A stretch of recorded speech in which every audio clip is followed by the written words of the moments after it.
Islam and violence. This is something that we see constantly being portrayed in the media. And the media gives you the impression that Islam is a violent religion. How do we respond to that? First of all, look at the life of the Prophet, peace be upon him. If you ever want to know what Islam is, look at the founder of Islam. What did he say? How did he live? How did he treat his community? The Prophet, peace be upon him, was born in Mecca, and he lived in Mecca for 53 years of his life. The last 13 years of those 53, from 40 to age 53, the Prophet was preaching Islam, because at the age of 40 he received revelation.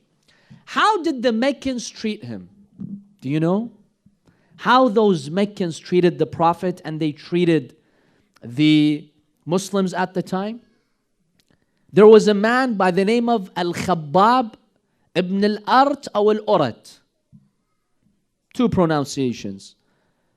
Khabbab, he was a slave owned by a Meccan woman. A Meccan woman, one of those pagans, owned him.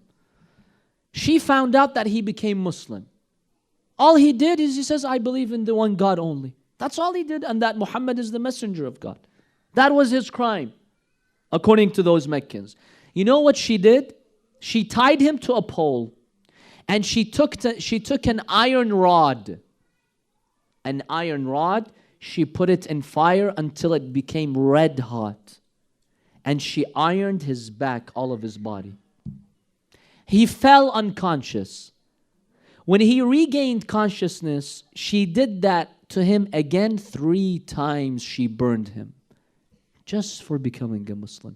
You see how the Meccans persecuted those Muslims? He himself, the Prophet, when he would pray in the Grand Mosque in Mecca, they would verbally abuse him. They would physically attack him. They would take the guts of the animals, they would throw it at him. For 13 years, Muslims were highly persecuted in Mecca. The Prophet, they try to kill him, he goes to Medina. He flees Mecca, he goes to Medina. 10 years in Medina, they wage battles against him. 82 battles. They instigated them, or they conspired, or they waged them. All of the Prophet's battles were defensive. When you're attacked, I mean, what do these Western media expect? When the Prophet is attacked, he welcomes their enemy. Yes, come and destroy my society. You have to defend yourself when you're attacked. All of the Prophet's battles were defensive. And by the way, in all of these battles, the 82 battles of the Prophet, how many people died, you think? From both sides. Muslims and non-Muslims. 10 million? That's how the media seems it to be, right? 1 million? 100,000? There are 3 estimates. One is 700. 82 battles, 700 people died on both sides. And they consider him to be violent. And he is defending himself, for God's sake. The second estimate is what the Hajj said, 1,000. The biggest, the largest estimate is 1,400.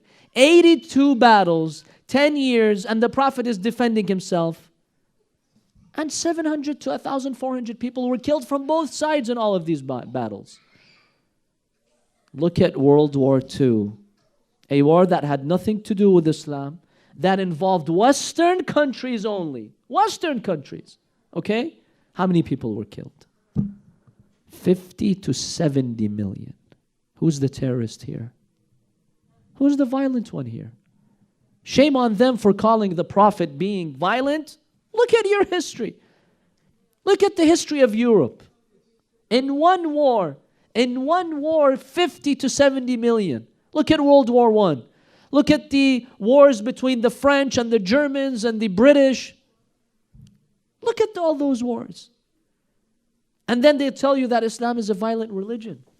Here in the West, in the United States, hundreds of thousands of Native Americans were killed.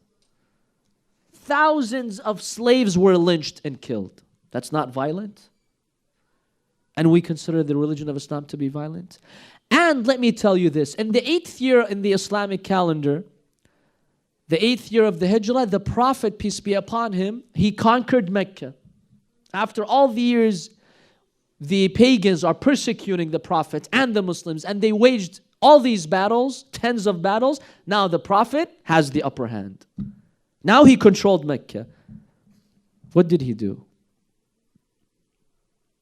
The Prophet freed all of them. They had blood on their hands. Show me one ruler, one man in history who was persecuted for 21 years. Tens of battles were waged against him. The day he gains victory over them, he spares them all. He forgives them all. This is Islam. Where's the violence? The religion of Islam spread not through the sword, through the moral code which the Prophet brought. When his enemies would come to him and they would see his amazing akhlaq.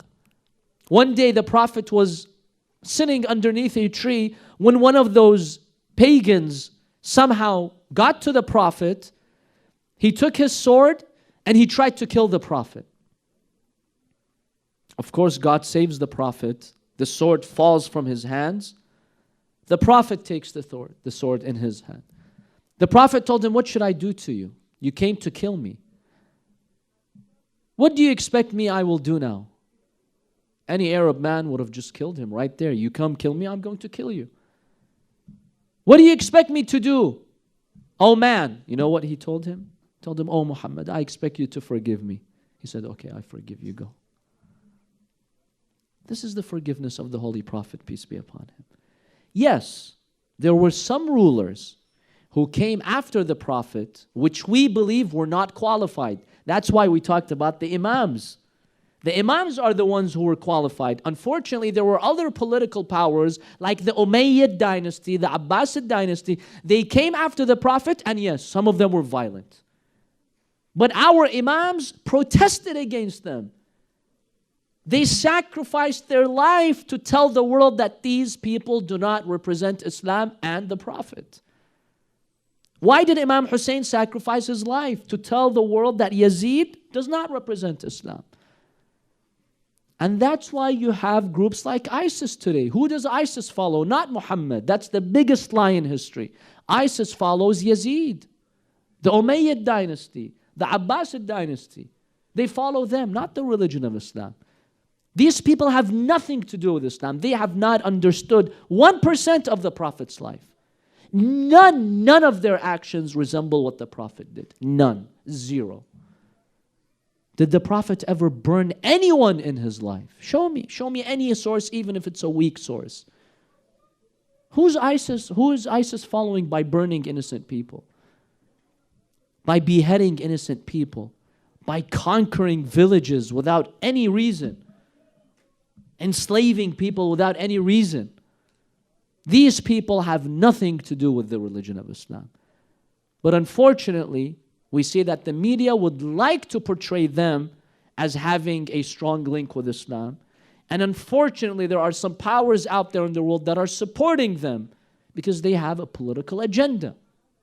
So ISIS, respected guests, it's all political. It's a political game. It has nothing to do with the religion of Islam.